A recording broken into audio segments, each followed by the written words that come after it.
দীর্ঘদিন বন্ধ থাকার পর ম্যানুয়ালি চলে জাকসু নির্বাচনের ভোট গ্রহণ। এরপর আবার গণনা শুরু হয় মেশিনে। জগন্নাথ বিশ্ববিদ্যালয় ক্যাম্পাসে আছেন সহকর্মী তৌফিক হাসান তুহাদ। বিস্তারিত জানতে যুক্ত হচ্ছি তার সঙ্গে। তুহাদ, আমরা জানি যে ৩৯টি কেন্দ্রের ভোট গণনার ফলাফল জানাবে জাকসু নির্বাচনে যারা দায়িত্বে আছেন। এখন আসলে কতটি কেন্দ্রের ফলাফল আসলে ঘোষণা করা হয়েছে? নাটকীয়তার পর জাকসু নির্বাচনের ফল প্রকাশিত করা হয়েছে চারটি বিভাগের মধ্যে এগিয়ে আছে শিবির সমর্থিত প্যানেল। এখানে দেখতে পাচ্ছেন এখনও চলছে ভোট গণনার কার্যক্রম। দীর্ঘ ১৫ ঘন্টা পর ভোট যে কাউন্ট, সেই কাউন্ট ১৫ ঘন্টা পর তারা এখন এই কার্যক্রম চলছে। গতকাল রাত ৯টা ২০ মিনিটে জানানো হয়েছে যে কারিগরি ত্রুটির কারণে দুটি মেশিনের সমস্যা দেখা দিয়েছে।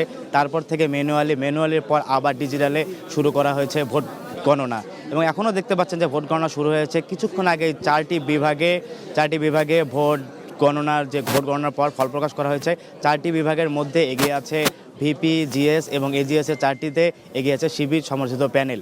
এবং চারটি বিভাগ হচ্ছে নৃবিজ্ঞান, ভূগোল ও পরিবেশ, ফার্মেসি বিভাগ। এবং এর পরবর্তীতে যে ভোট গণনার পর যে পরবর্তী ফল প্রকাশ করা হবে তা পরবর্তী বুলেটিনে আপনাকে জানানো হবে। তো এই ছিল জাকসু নির্বাচনের সবশেষ